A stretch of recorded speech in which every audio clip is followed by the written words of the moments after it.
Have you ever wondered who truly commands your mind when you are dreaming? Or why certain symbols seem to stir something deep inside you, something you can't quite explain, as if they reach out from another world? Today, let's journey together into a silent war, a battle fought not with swords or words, but in the hidden depths of the unconscious mind.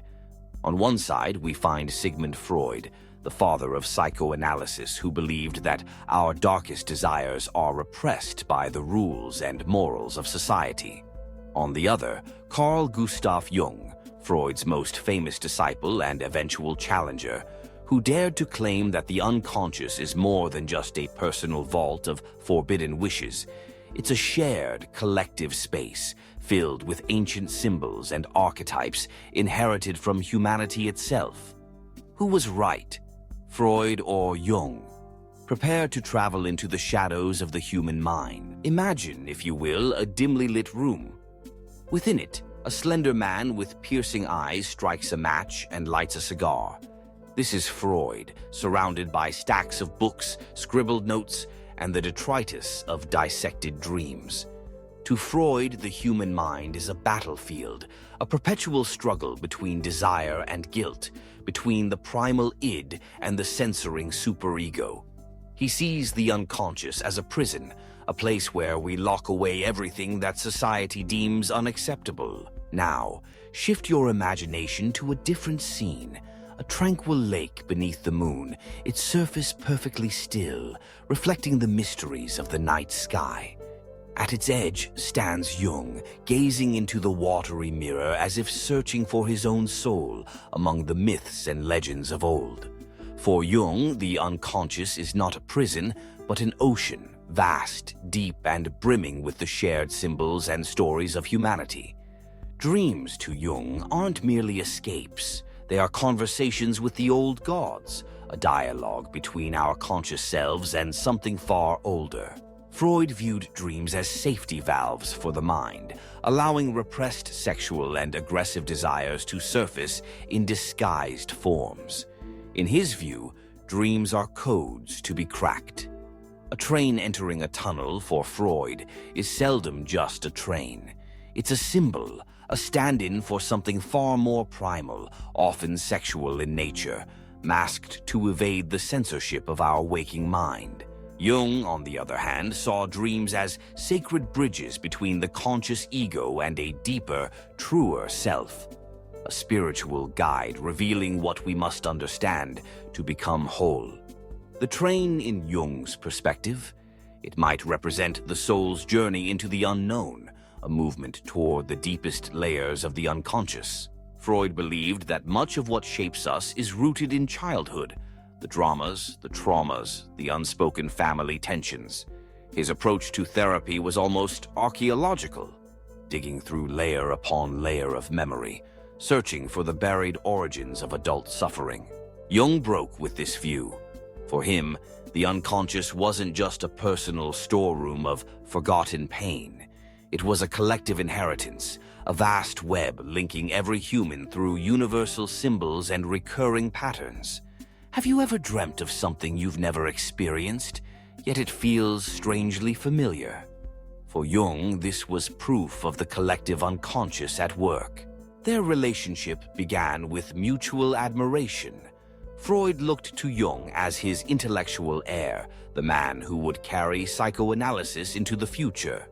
But the break was inevitable.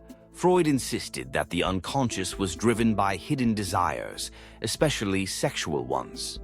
Jung saw it as a realm of spirituality and mystery, a place where meaning was as important as instinct. Freud famously declared, "God is an illusion."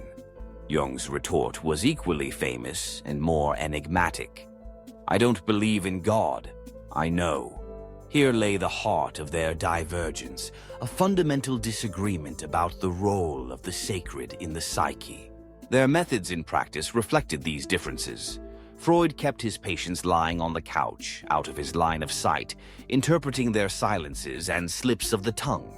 Jung, in contrast, walked and talked with his patients. He discussed art, mythology, and even astrology, believing that healing was not just about treating illness, but about integrating the soul. Freud championed science, data, and structure. Jung was drawn to the mystical, the symbolic, the unexplained. One sought to heal the mind by understanding its weaknesses. The other aimed to unite mind and soul by embracing the unknown. For Freud, the ego was a bulwark, a protective wall against the chaos below. For Jung, the ego was merely the visible tip of an iceberg, beneath which vast, impersonal forces moved and shaped our lives. Central to Jung's thought was the idea of the self, the totality of who we are, the goal of what he called individuation. It's the hero's journey, leaving the familiar world, facing chaos and transformation, and returning wiser, more whole. For Jung, every dream, every symbol is a step on this path. Freud, conversely, saw the human drama as one of conflict, desire, repression, guilt, and the resulting neuroses. His focus was on understanding and treating psychic pain, helping people cope with the burdens of civilization. Jung offered a different path, one of integration rather than conflict. Through dreams, art, and archetypes, he believed we could not only heal our wounds, but also find deeper meaning and purpose. The break between Freud and Jung was painful and public. Freud accused Jung of losing himself in the fog of mysticism.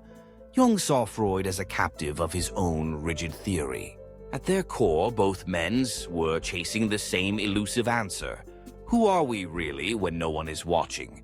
What lies behind our choices, our fears, our darkest desires? Freud brought about the age of scientific introspection, where the mind could be studied, mapped, and understood. Jung expanded this vision, inviting spirituality, myth, and mystery back into the conversation. Even today, their schools of thought divide the world. Freudians continue to unearth repressed desires, searching for the roots of suffering. Jungians draw maps of the soul, tracing the outlines of ancient heroes, wise old men, and shadowy tricksters that people our inner worlds. And you?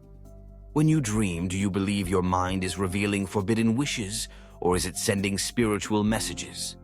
Are you more drawn to Freud's prison of desires, or Jung's temple of symbols? Perhaps the truth lies somewhere in between. The human mind is too vast, too complex to fit neatly into any single theory. But by exploring this historic clash, we come a little closer to understanding ourselves. If this battle between the masters of the unconscious has made you rethink your own dreams and desires, leave a comment.